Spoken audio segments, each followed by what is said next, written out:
السلام علیکم ورحمۃ اللہ وبرکاتہ۔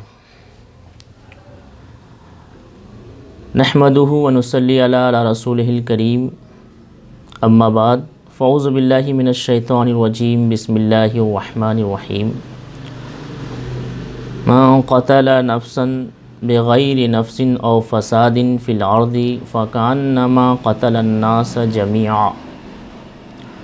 صدق اللہ العظیم وبلغنا رسولہ النبی الکریم ونحن علی ذلک لمن الشاہدین والشاکرین والحمد للہ رب العالمین۔ قرآن کریم امن و امان کا درس دیتا ہے، آج میرا یہ موضوع ہے۔ اس سے قبل میں ایک بات عرض کر دوں کہ میں اس موضوع کے ساتھ گفتگو کرنے حاضر اس لیے ہوا ہوں کہ ایک وقت کا دجال نے یہ قرآن کریم پہ الزام لگایا کہ قرآن کریم جو ہے فتنہ و فساد کا درس دیتا ہے، دہشت گردی کا درس دیتا ہے۔ ابھی میں نے جو آیت کریمہ آپ کے سامنے تلاوت کی ہے کہ اللہ تبارک و تعالی ارشاد فرماتا ہے، من قتل نفسا بغیر نفس او فساد فی الارض فکأنما قتل الناس جميعا، جس کا ترجمہ یہ ہے کہ جس نے کوئی جان قتل کی بغیر جان کے بدلے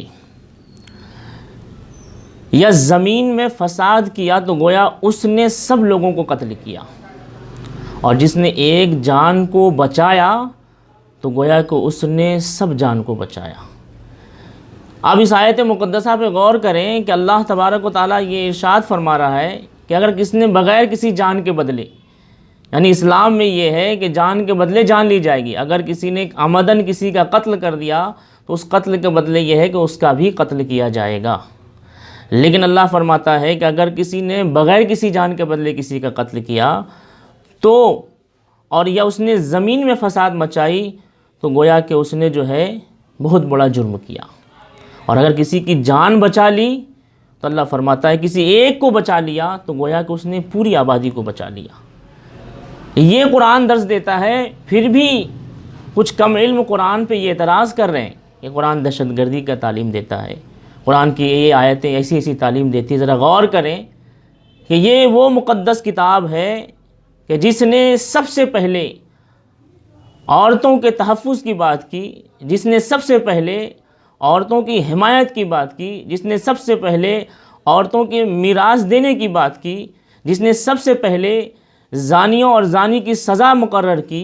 یہ کون سی کتاب ہے؟ یہ وہی قرآن مقدس ہے جس میں ان ساری چیزوں کا بیان ہے۔ پھر بھی اس قرآن مقدس پر الزام لگایا جا رہا ہے کہ قرآن ایسی تعلیم دیتا ہے۔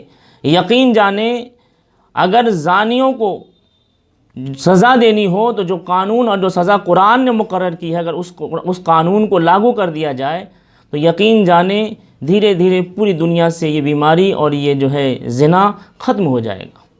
لیکن لوگ اپنی عقل سے بنائی ہوئی قانون کو لاگو کرتے ہیں۔ یہی وجہ ہے کہ وہ جرم تھمنے کے بجائے اور بڑھتا جا رہا ہے۔ لیکن قرآن نے جو سزا مقرر کی ہے، چوری، ڈکیتی، شراب نوشی وغیرہ، ان تمام برائیوں کے خلاف قرآن سب سے پہلے جو ہے اپنی نیکی کی دعوت دیتا ہے۔ قرآن ایک سزا تجویز کرتا ہے، اور قرآن پریم، اخوت، محبت، عدل و انصاف کا درس دیتا ہے۔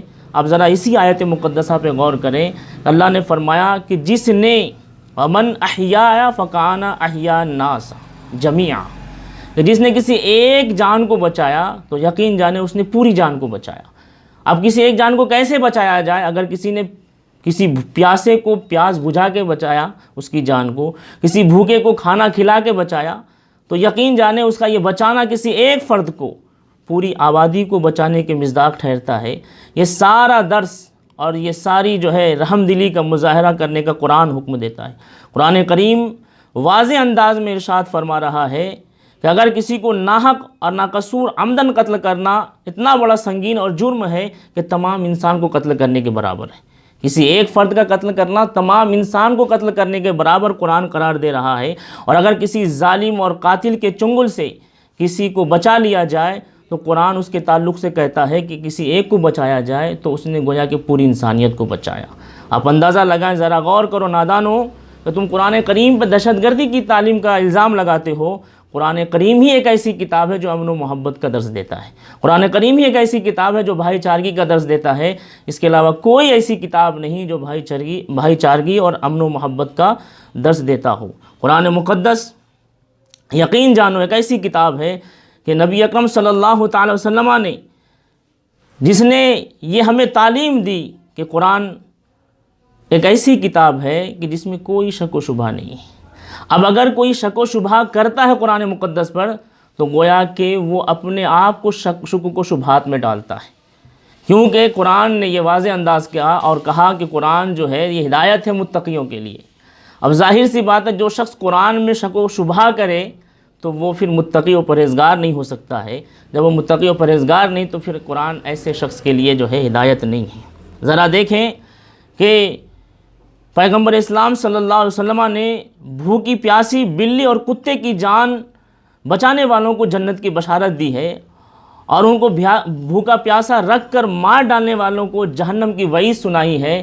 اللہ اکبر، آقا دو جہاں صلی اللہ علیہ وسلم نے یہ بشارت سنائی۔ انسانیت تو بہت بڑی ذات ہے۔ ذرا دیکھیں کہ اگر کسی نے بھوکے پیاسی بلی کو یا کتے کو باندھ کر مار ڈالا تو وہ عذاب جہنم میں گرفتار ہو سکتا ہے۔ بخدا قرآن کریم رشد و ہدایت کا سرچشمہ ہے، امن و امان کا گہوارہ ہے، الفت و محبت کا سمندر ہے، عدل و انصاف اور میں احکام الحاکمین کی عدالت عظمیٰ ہے، قتل و غارت اور فساد اور دہشت گردی اور آتنک بازی کو ختم کرنے کا سب سے بہترین ذریعہ قرآن مقدس ہے۔ بخدا اگر پوری دنیا میں تعلیمات قرآن عام ہو جائے اور لوگ اس احکام پر پابند ہو جائے اور اس احکام پر عمل کرنے لگے تو یقین جانے تمام برائیاں صفحہ ہستی سے نیست و نابود ہو جائیں گی، ختم ہو جائیں گی۔ ایسی بابرکت کتاب، مقدس کتاب کی توہین اور اس میں تغیر و تبدیلی کی بات کرنا اور اس کی راہ نکالنا، اس سے باز آ جائیں، اور یہ ناممکن ہے۔ البتہ دنیا میں ضرور وہ رسوا اور ذلیل ہوگا اور آخرت میں عذاب کا گرفتار ہوگا۔ یہ قرآن مقدس یہی ایک ایسی کتاب ہے جو قوت و مساوات کا درس دیتی ہے۔ آپ ذرا دیکھیں جیسا کہ ساری دنیا میں اس شخص کے خلاف ساری دنیا ہو گئی کہ جس نے قرآن پہ آواز اٹھائی، قرآن پہ انگلی اٹھایا۔ ساری دنیا، میں یہ عرض کرتا چلوں کہ جیسا کہ مجھے ویڈیو کے ذریعے سے معلوم ہوا کہ ان کے بھائی نے ویڈیو بنا کے ڈالا کہ میرا اس سے کوئی تعلق نہیں ہے، اور پھر اس نے خود ایک ویڈیو بنائی اس خنزیر نے، وسیم رضوی نے، کہ میں اپنے قول سے واپس اور پیچھے نہیں ہٹوں گا، یقیناً تم مت ہٹو، لیکن دنیا اور آخرت میں اللہ ایسی عذاب دینے والا اور دے رہا ہے کہ تمہارا نام و نشان باقی نہیں رہے گا۔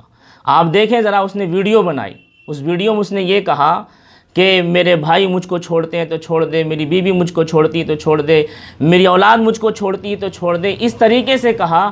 اب ذرا دیکھیں جس عمل سے ان کے اہل خانہ دور ہو رہے ہو، اس کے رشتہ دار دور ہو رہے ہو، ان کی شریک حیات بیوی دور ہو رہی ہو، وہ یہ کہے کہ اس سے کوئی تعلق نہیں، تو اس سے اندازہ لگائیں کہ اس شخص کی کیا اہمیت ہے، اس شخص کا کیا مقام ہے۔ اور وہ خود میں سن کے ویڈیو میں بڑا تعجب بھی کیا اور دل بھی خوش ہوا کہ وہ خود ایک جملہ یہ کہتا ہے کہ اگر ساری دنیا میرے مخالف ہو جاتی ہے اور میں لڑتا رہوں گا، لڑتے لڑتے یہ دیکھوں گا کہ اگر میں شکست کھا رہا ہوں، میں ہار رہا ہوں، تو میں خودکشی کر لوں گا، نعوذ باللہ۔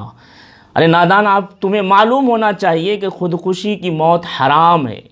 ایسا شخص جس حالت میں مرتا ہے اسے قیامت تک ایسی ہی سزا دی جاتی رہے گی، اور تم نے خود اپنے اس جملے سے یہ ثابت کر دیا کہ میں باطل ہوں، میں ناحق ہوں، اور میں گمراہ اور بدکردار ہوں، میں بھٹکا ہوا ہوں۔ وہ اس لیے کہ تمہیں قرآن کے خلاف بولنے کی یہ سزا ملنے لگی کہ تمہارے رشتہ دار تمہیں چھوڑنے لگے۔ اور یہ قرآن کا اعلان عام ہے کہ یقیناً من قتل نفسا بغیر نفس او فساد فی الارض فکأنما قتل الناس جميعا ومن احیاء فکأنما احیاء الناس جميعا، کہ کوئی بھی اس آیت کو غور سے پڑھے اور سمجھے اس آیت میں کس پیغام کو دیا جا رہا ہے، اس آیت میں کیا کہا جا رہا ہے کہ کوئی جان کو قتل کرے بغیر کسی جان کے بدلے اور زمین میں فساد کرے، گویا کہ اس نے لوگوں کو قتل کیا، اور جس نے ایک جان کو بچا لیا گویا کہ اس نے پوری آبادی کو بچا لیا۔ وآخر دعوانا الحمدللہ رب العالمین۔